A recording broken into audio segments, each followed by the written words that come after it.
Então,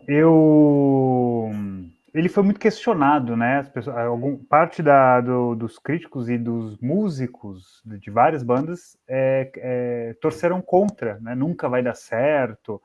Um guitarrista que não tem nada a ver com os Paralamas do Sul faziam, né? Muitas dessas torcidas negativas o próprio Humberto e Carlos buscaram, né? Porque eles faziam questão de brigar com as próprias bandas do Sul, né? Isso muitas pessoas às vezes não lembram, mas assim, os engenheiros também brigavam com o Defala, né? Com outros grupos lá do Sul também. Não era só assim eles contra Rio e São TNT. Paulo. É, mas enfim, tudo isso para dizer que aí o Augusto foi muito questionado por isso. E ele, até quando eles se encaminhavam para gravar o Ouça o que eu digo, ele não considerava a permanência dele na banda como uma coisa certa. Ele até chegou a se dar um prazo, né? Eu vou gravar o segundo e vou ver no que é que dá. Mas teve um fato assim, primeiro que assim, a banda foi criando corpo, né? Aliás, o primeiro show deles foi aqui do lado, em Joinville, né? Primeiro show Olha só. com o Augustinho, e foi um show péssimo, segundo a lembrança de todos. Som muito ruim. Mas enfim, e eles foram se entrosando e teve, assim, tem algo que eles chamam de um clima de fritação no palco. Então, assim, rolavam assim algumas indiretinhas, né? O Carlos e o Humberto sempre gostaram disso daí. Mas isso foi esfriando à medida que eles foram criando um certo entrosamento, mas o que mudou muito a perspectiva do Augusto em relação aos engenheiros foi o show do Alternativa Nativa. Em junho ou julho, né, de 88. Junho, acho que foi.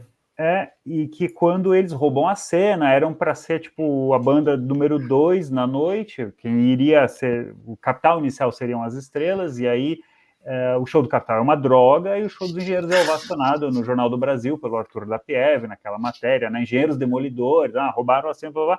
E a partir dali eles começam a ser mais respeitados e aí ele começa a enxergar a banda como uma coisa que tinha um pouco mais de futuro, porque também desde o começo eles tinham essa noção, né? Humberto e Carlos, não, é só um disco, depois a gente volta para a faculdade de arquitetura. Aí depois, tá bom, vamos largar a arquitetura e vamos fazer mais um disco. Mas eu não sei se a gente vai chegar no terceiro, não.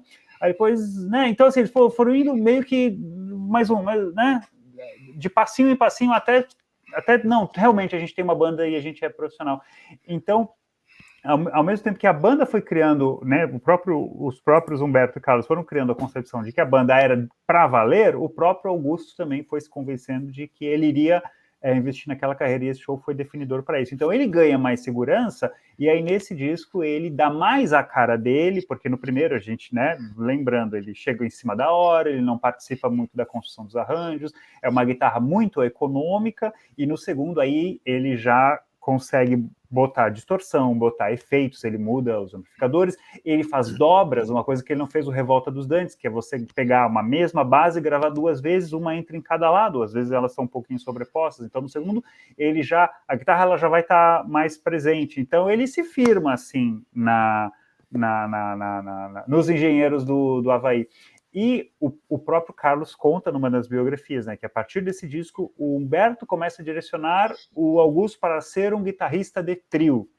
Então, se ele preencheu um espaço no Revolta dos Dandes, que era o espaço que havia entre o baixo e a bateria, porque foi como eles gravaram a demo, né, o baixo, a bateria, e depois o Augusto, ele procura espaço ali, né, para as guitarras.